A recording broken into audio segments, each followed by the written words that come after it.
Ooh. All right. Boom, boom, boom, boom. Let's go with him. And let's go with him. All right, how did I do, guys?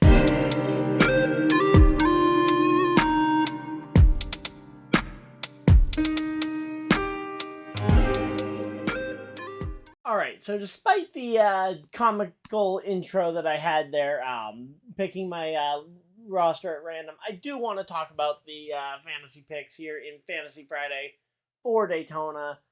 But yes, this track is a complete roulette wheel, pretty much. Very frequently pulling out random winners. Austin Dillon, Ricky Stenhouse Jr., Eric Jones in the past. Guys who really had never really won before in their career or had very much struggled to win. Austin Dillon has had a very tough time trying to win races over the course of his career. Ricky Stenhouse Jr. had only had one win up until that point in his career at a restrictor plate earlier that season. Got rolled into the Summer Daytona win.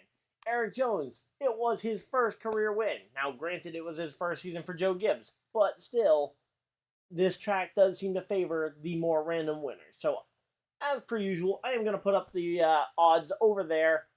Let's take a look. And it doesn't really mean anything, as you guys can probably see, or if you guys haven't been watching the other Fantasy Friday episodes, those odds over there are almost twice as unlikely. The average is about 550 to 600 points, plus 500 or 600 for a favorite. That is a co-favorite at plus 1200. So it is a very much a random shoot. I'm not sure I would put up too many of those as picks, although I will say one organizational mentality has really honed in supreme over the last 6, 7, 8, almost 9 years now of racing. I mean, the teamwork style really was established in the 2016 Daytona 500 by Joe Gibbs Racing and the Toyotas, with the help of Martin Truex Jr., obviously not being an in-house car, but still working with them and pulling off one of the most dominant-looking Daytona 500s in a long time. Denny Hamlin winning that one by only inches over Martin Truex Jr., but the Toyotas, it felt like all day long, had control of that race. There was never a doubt. And not trying to harp too much on that race, but then going forward into the other races, the Toyotas, once again, throughout the remainder of 2016, worked together, proved very effective, may not have actually won very many plate races. In fact, I think Penske actually won all the other plate races that season, but the Joe Gibbs cars were always working together and always finding ground. Now, again, they didn't necessarily have the winning success, and then going into the 2017 Daytona 500, they, once again, that team worked together and grouped up, but the Chevy and Ford teams had also started to pick up on that and started doing light bits of teamwork, and ultimately we saw that you can ultimately wipe out an entire team if you all are all racing together. I mean, half the Joe Gibbs Racing team was taken out when the wreck happened that took out Dale Jr., Kyle Busch, and all them at the 2017 running of the Daytona 500 after Kyle won the first stage. So, again, a lot of stuff that could go wrong by racing together. But over the years, we've seen the Stewart-Haas Fords at the 2018 Talladega race. Those Ford cars stuck together all day, absolutely overpowered the entire field, and put on probably one of the more dominating performances any of us have actually seen in recent memory.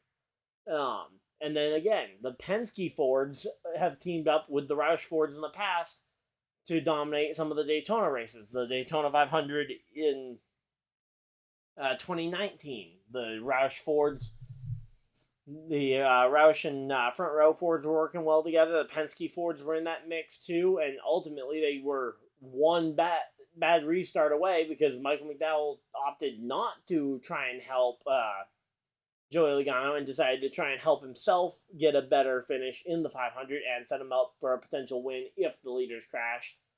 So ultimately, again, long-winded way of saying that the Fords and Chevys caught on to that game, and again, despite the risks, all three manufacturers have ultimately settled on this teamwork style of drafting at these plate tracks.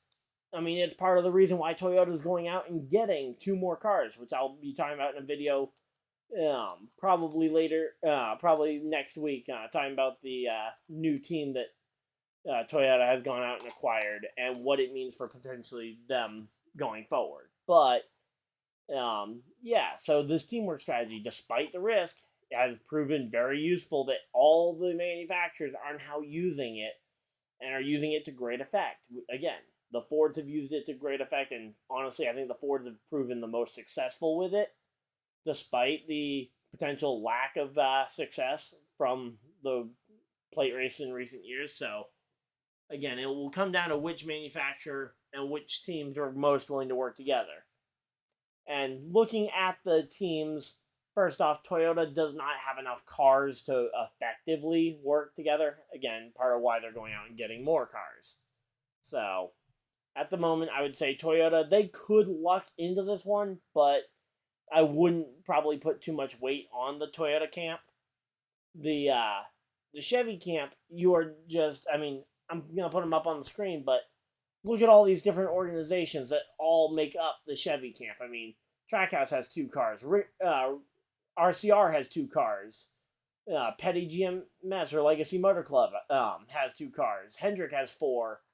But very few of these teams, even though they are technically all under one umbrella, that is a lot of different teams and a lot of different interests. And around that cut line, you have a lot of people looking for a spot in. Colleague Racing, even, another one. They have 2 drivers on the outside of the playoffs trying to race their way in. Justin Haley, a very good super speedway racer. AJ Allmendinger, one of the better super speedway racers in the field as well. Trying to race their way in. You've got Daniel Suarez for Trackhouse trying to race his way in. You've got 2 Hendrick Motorsports cars currently on the outside. One of them is definitely missing, so they may not even be united on Hendrick Motorsports. So I think that is going to be a manufacturer divided on Saturday night at Daytona. And then we get to the one that I've been talking about probably most heavily throughout this video, which is Ford. Ford, you've got Roush Fenway Racing. Both their cars are locked in. Absolutely locked in. No way they can mess that one up. Roush Fenway Racing, they've got Brad Keselowski in the 6, who got locked in last week on points because now, even with a surprise winner, he cannot be knocked out of the playoffs. Similarly, you had Kevin Harvick out of the SHR camp get locked in. Chris Buescher won back-to-back races at Richmond and Michigan, locking himself into the playoffs as well, which is another massive win for Ford to have 3 drivers there locked in. Similarly, you have Ryan Blaney and Joe Logano out of Team Penske. Now, they do have a 3rd car that they may want to try and work in to be in contention. And Stuart Haas has 3 other cars that may want to try and get in there as well, but very few of them have had really winning speed or speed where it feels like, oh yeah, we should be there.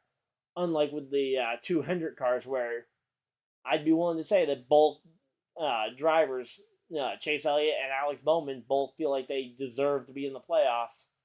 With the SHR camp, I mean, maybe Almirola feels like, yeah, I've been waiting for this race, but ultimately, again, I don't think any of those 4 drivers, Almirola, Buescher, Priest, or Cindric, really feel like they have earned a playoff spot, but will definitely take one if they can luck into the win. But I think, again, their best shot to do it is to stay committed and help the manufacturer as a whole control the race. Same thing with Harrison Burton out of the Wood Brothers. Another driver who's been very quiet. Again, he may be looking for a win at the end, but I think his best strategy is to help his team. Unlike with the Chevys, where there are a lot of different egos and drivers with interest who have been able to taste the playoffs throughout this summer stretch. Just looking around that cut line, the only Chevy that was near that cut line in throughout the recent weeks was Michael McDowell. I talked about this in my playoff preview video.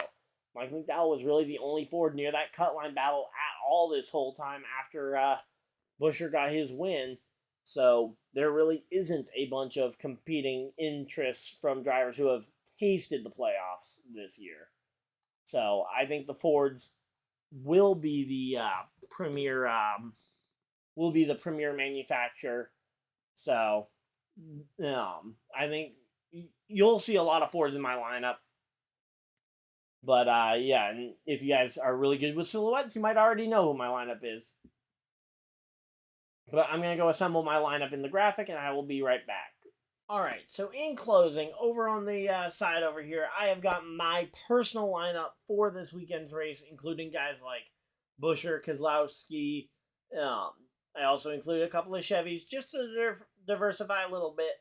Ross Chastain, Kyle Larson, Ryan Blaney being one of my favorite out of that Penske camp, and then Kevin Harvick. So I picked a bunch of Fords, like I said, and then the deciding factor real quick to let you guys know my thought process on the rest of this is I looked at guys who I felt like needed to protect points because of their battle for the regular season seeding and ultimately some bonus playoff points there. So that was ultimately what I looked at for the to decide on who my final picks would be. But of course, we don't know because for all I know, all 6 of these guys might be piled up in turn 1 on lap 1 of the Daytona 400 of the Coke Zero Sugar 400. So yeah, this is going to be a fun race. I will be broadcasting it live on YouTube here on Saturday night, 7 p.m. Eastern, or is it 7:30? Yeah, 7 p.m. Eastern. The Xfinity race tomorrow night, or later tonight, sorry. I'm recording this night before, so I'm recording this on Thursday, but it's coming out on Friday. Later tonight at 7:30 Eastern, I'll be live for the NASCAR Xfinity Series Wawa 250 at Daytona. And then on Sunday, I will, I'm going to be putting up a vote during the stream on Sunday. So for the Cup race, I'm going to put up a poll as to whether you guys want to see me commentate the Truck Series playoff race at Milwaukee on Sunday, or if you guys would rather see me broadcast the NTT IndyCar Series race from the Worldwide Technologies Raceway, otherwise known as Gateway Motorsports Park.